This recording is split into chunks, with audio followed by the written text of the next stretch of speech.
Hello, ये पूरी दिल्ली का मैप है सर, और इसमें जितने भी आप देख रहे हो ये बाउंड्री लाइन है।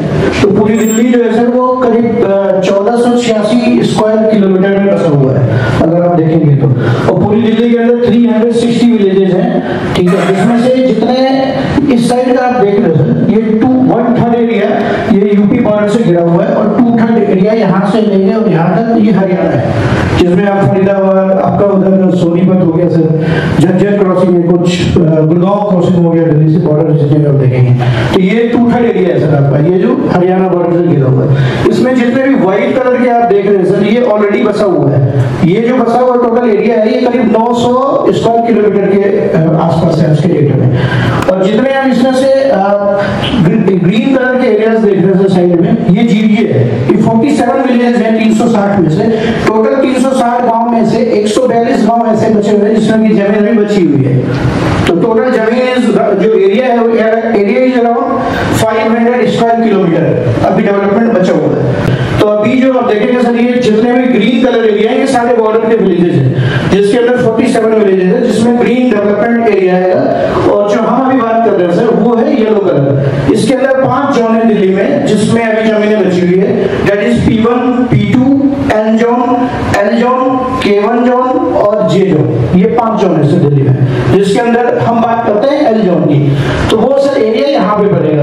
L जोन सबसे अच्छा लोकेशन है अगर आप दिल्ली का लेके चले तो। इसमें L जोन के अंदर से टोटल अप्रोक्सीमेटली 23,000 हेक्टेयर के यूजुअली अगर L जोन की बात करेंगे तो टोटल 1 से लेकर 41 सेक्टर्स है जिसमें अभी डेवलपमेंट होते हैं। जोशी जी होता है, और यहाँ पे ये झज्जर हरियाणा हो गया सर गुड़गांव। टोटल 1 से लेके 41 सेक्टर है। अगर आप कभी दिल्ली में रहना हो तो सर मुंडगा विलेज अगर आपका रोहतक वाले रोड पे, तो वो इस लोकेशन में पड़ेगा या इसके आसपास। ये जो राइट में देख रहे हैं ये द्वारका है। तो अब we are talking about yellow zone area, जिसके जितने भी येलो देख रहे हैं इसके अंदर सर वो R जोन एरिया है। पहले लैंड एग्रीकल्चर स्टेटस था, अब वो ऑलरेडी अर्बनाइज होके और लैंड पूलिंग पॉलिसी में पार्टिसिपेट के लिए आगे रेडी है। सेक्टर प्लानिंग से लेकर और 41 सेक्टर्स हैं, ठीक है, जिसके अंदर हमारी जो लोकेशन है सर वो यहाँ पे है, इस लोकेशन पे। ये सर नजफगढ़ वाली वो झील है अगर गए हो, और यहाँ पे द्वारका है। और जहाँ पे भी मैं इंडिकेट कर रहा हूँ यहाँ पे यशोभूमि है और एयरपोर्ट इसके आसपास पड़ेगा। और ये हमारी जो लैंड है वो यहाँ पे है, ये एरिया हमारी जमीन है सर। और ये जो आप देख रहे हैं UR2 है sir, urban extension road second. इसकी टोटल लेंथ है 79.6 किलोमीटर, जिसमें से फेज 1 ऑलरेडी बन चुका है।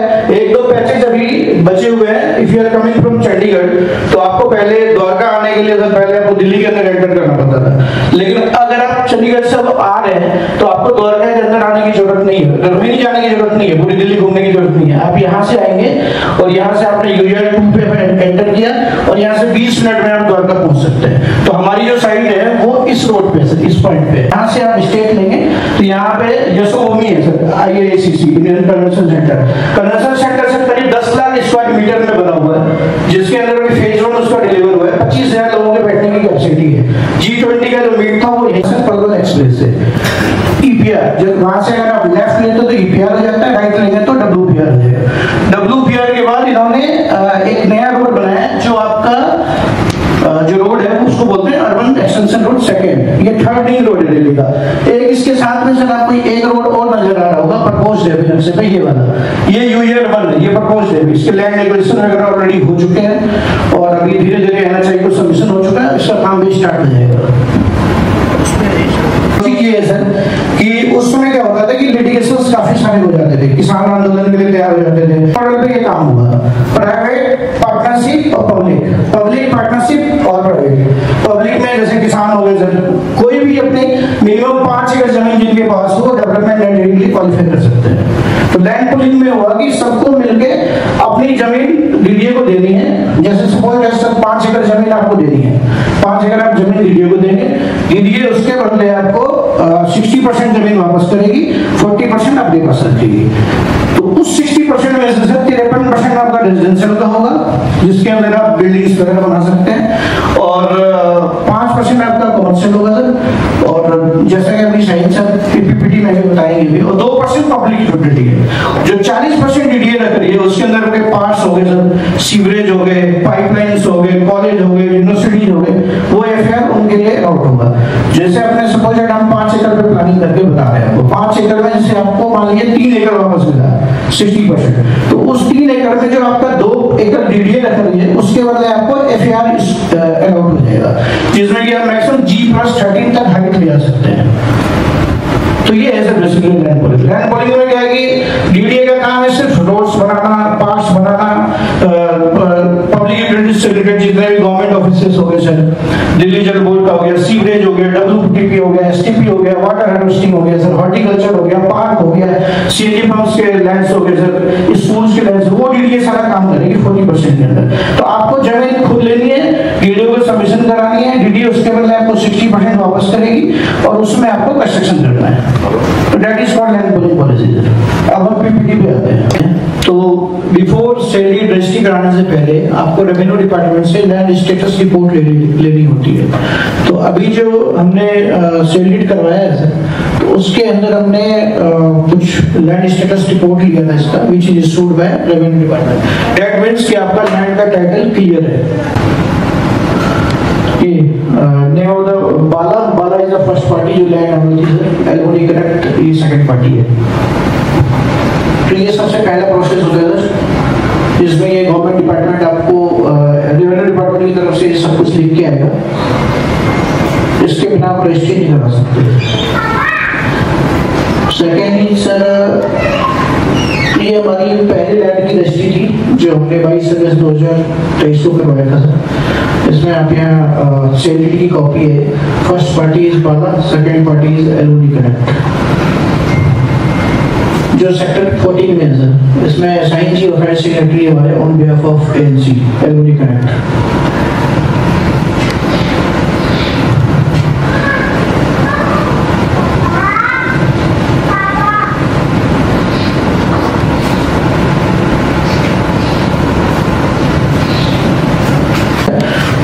ऑलरेडी पार्टिसिपेट कर चुके हैं, पहला वाला और दूसरा वाला भी बेंच है, देख सकते हैं। फर्स्ट पार्टी 5 किसान थे इसमें से, जय भवन वशिष्ठ नगर, सेकंड पार्टी एलओडी करेक्ट, ये उसकी लैंड स्टेटस रिपोर्ट है sir, which is issued by government department. दूसरा सर आपका हमारी दूसरी वाली जमीन की सेल डीड है जो भी हमने रजिस्टर्ड करवाया 18 अप्रैल 2024 को।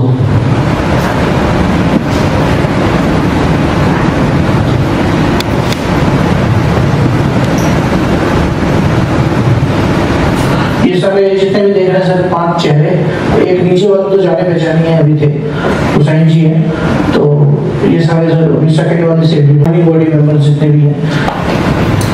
इसमें चंदन जी हमारे सामने बैठे हुए हैं, संजय सर पीछे हैं, लियान जी सामने बैठे हुए हैं। दूसरा सर इसके बाद फिर प्रोसेस है हमारा, एक्चुअली डॉक्यूमेंट अलाउड नहीं है, बट ये हम डीडीए से लेके आए थे। जो हमारी पहले वाली जमीन थी, मैं प्रोसेस बताऊंगा आपको चल के क्या क्या प्रोसेस होता है।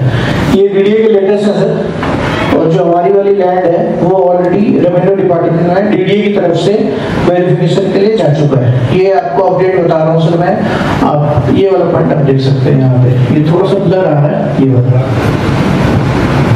stage of followed by consortium DE for undertaken. It's okay.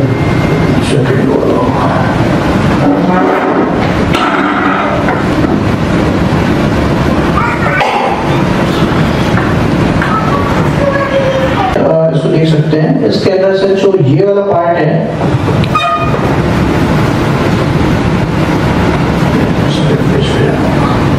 ये देख सकते हैं सर। इसमें सबसे पहले तो अपने लैंड स्टेटस रिपोर्ट लिया सर, जमीन आइडेंटिफाई किया, आइडेंटिफाई करने के बाद लैंड स्टेटस रिपोर्ट आपने लिया सर, उसके बाद आपने सेल डीड कराया। सेल डीड कराने के बाद आपको लैंड पॉलिंग पॉलिसी में पार्टिसिपेशन के लिए डीडीए के वेबसाइट में आपको पोर्टल में लॉगिन करना है, नंबर 1, नंबर 2, नंबर 3, नंबर 4। यहाँ पे सर आपको जमीन डीडीए में सबमिशन करना है। डीडीए में जब लैंड सबमिट कर रहे हैं, अभी हमारी जो जमीन है वो 4th स्टेज पे सर। अभी ये थोड़ा सा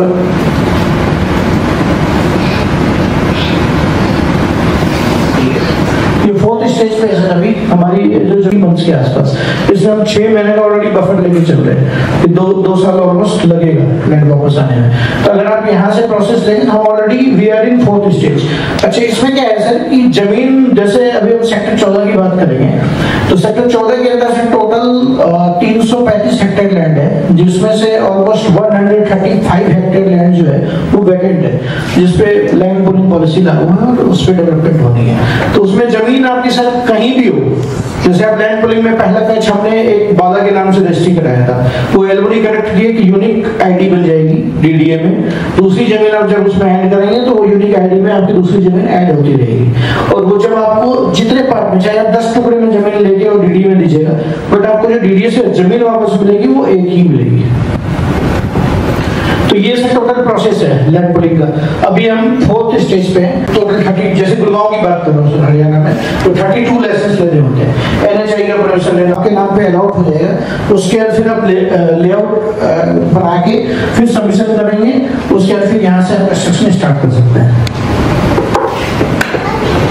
जो एरिया है इसमें जमीन चाहे आपकी यहाँ भी हो सर, चाहे यहाँ हो, यहाँ हो, कहीं भी आप जमीन लेके डीडीए को पूल कर सकते हैं, बट आपको जो लैंड मिलेगा वो मिलेगा आपको रोड्स, जितने भी रोड्स देख रहे हैं सर, ये हो गया 1 2 3। तो सेक्टर 14 में आने के लिए आपको 3 रास्ता दिया डीडीए ने, जो कि 45 मीटर का है। एक ये वाला रोड है सर, एक ये वाला रोड है, एक ये प्रोसेस से आपको जो 60% अलॉट। सर लैंड पुलिंग में प्रोसेस ये है कि जैसे मान लीजिए सेक्टर 14 के लिए काम कर रहे हैं, छावला जो है वो सबसे टॉप क्लास का ही है। तो छावला में क्या है कि 135 हेक्टेयर लैंड है जो वैकेंट है, जिस पे लैंड पुलिंग पॉलिसी लागू है। तो 70% आपका जमीन डीडीए को सबमिशन होना चाहिए। 70% आपका जिस दिन हो गया, डीडीए फिर आपको एक कंसोर्शियम बनाने के लिए नोटिस देगी। कंसोर्शियम का मतलब जैसे आप सर मोहल्ला में RWA होता है, तो वैसे लैंड ओनर्स को कंसोर्शियम के लिए नोटिस आएगा कि आप एक कंसोर्शियम बनाइए और आपके सेक्टर्स को हम चालू कर रहे हैं। तो ऑलमोस्ट जो सर अभी लास्ट अपडेट है डीडीए से, अभी 2-4 दिन पहले की बात है, 68% के आसपास हो चुका है हमारा। बीच में 69 से भी ऊपर हो चुका था, बट कुछ फाइल्स में रिजेक्शन था। ये आपको नेट बता रहा हूँ जितना अभी तक हमारा हो चुका है, तो 68% ऑलमोस्ट क्लियर है। तो कभी भी सर 2 महीना, 4 महीना, 5 महीना, मतलब इसके अंदर भी कभी भी होने के बाद कंस्ट्रक्शन का नोटिस आ सकता है हमारे पास। इसका मतलब है कि 2 महीना में हो जाना चाहिए, मतलब 2 महीना, 4 महीना, 6 महीना, मतलब डीडीए है सर, गवर्नमेंट डिपार्टमेंट है, उसके ऊपर डिपेंड करता है बेसिकली। मतलब सेक्टर हमारा पास हो चुका है। टोटल एलजीओ में देखिएगा तो सर 1 से लेके 41 सेक्टर है, उस 41 में 3 सेक्टर पास हुए, जहाँ पे कि अप्रोक्सीमेटली 70% के आसपास लैंड सैंक्शन हो चुका है। ठीक है सर।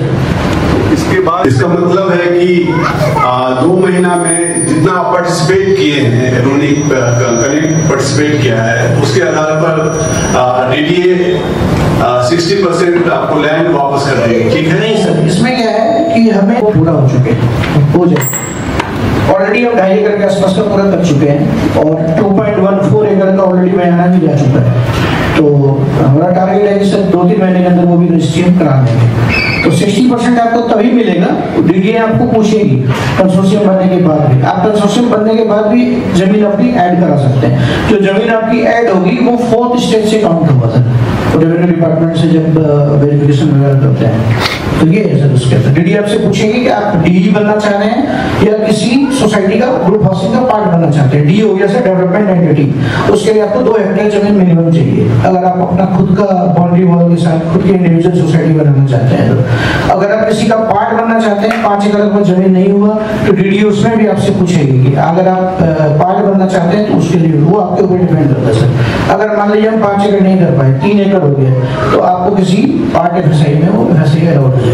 यस, कि सोसाइटी में हम ही लोग रहेंगे, है ना, टू इंश्योर दैट कि हम ही लोग रहें, या हमारे गांव के और आ रहा है तो हमारे परमिशन से आ रहा है या हमारे रिकमेंडेशन से आ रहा है। जो हमारे यहाँ ना नॉन जेनवाइट्स जब हमारे हैं 20% नॉन जेनवाइट्स है, लेकिन उसमें कंडीशन है कि कोई जेएनयू का ही जो मेंबर है वो रिकमेंड करेगा कि ये I know this person and ये किसी का भाई है, किसी का बहन है, या किसी कॉलेज का फ्रेंड है, कोई भी है, but that person should be recommended by existing member. तो ये हमारा, तो अगर इसको मेंटेन करने के लिए ये जरूरी है कि हम 5 एकड़ में काम करें। 5 5 एकड़ में काम करने के लिए ये जरूरी है कि हमारे पास 69 लोग हों, क्योंकि 5 एकड़ में जो हमारा आप देखें उसमें देखा 69 यूनिट बनता है, तो फॉर्चुनेटली हमारे पास 85 लोग हैं, तो we have cross that threshold. हमने उस जो मिनिमम रिक्वायरमेंट होता है अपना इंडिपेंडेंट सोसाइटी का, that we have achieved by having more than 69 members. तो हमारा 85 लोग हैं, और अब हमारा क्या कोशिश क्या है कि हम सबको कॉल कर रहे हैं, फॉलो करें कि भाई आप बैलेंस अमाउंट पे कीजिए। हम लोग ज़्यादातर मेल करते हैं, अगर हमारे जानने वाले हैं तो बोल देते हैं कि ध्यान जरा उनको फ़ोन कर दूँ, मेरे जानने वाले हैं तो मैं फ़ोन करता हूँ, संजय जी के जानने वाले, तो हम लोग डायरेक्टली फ़ोन भी नहीं करते हैं, because we respect their privacy. हो सकता है किस वजह से नहीं पे कर रहा है ना, हम तो बिल्डर नहीं है फ़ोन करने आपको देना है ना, तो हम लोग क्या करते हैं, जो उनके जानने वाले हैं हम उनको रिक्वेस्ट करते हैं कि यार ये आपके फ्रेंड है, can just check if he can pay या she can pay, let request him to pay because we have to buy the land, है ना। तो हम लोग को इस तरह का फॉलो वे नहीं कर, फोन किया कि नहीं दो तो निकाल भाग कर देंगे, that is not the, but यह है कि हम लोग कोशिश यही कर रहे हैं कि भाई पैसे दे दीजिए। 85 लोग अगर पूरा पैसा हमें दे देते हैं तो हमारे पास 6 एकड़ जमीन आ जाएगी। अभी हम लोग जून के महीने में 1 एकड़ और जमीन दिखवाने वाले हैं, कुछ पैसे कहीं पड़ रही है, we are following with members and they are paying also, so हम लोग ये है।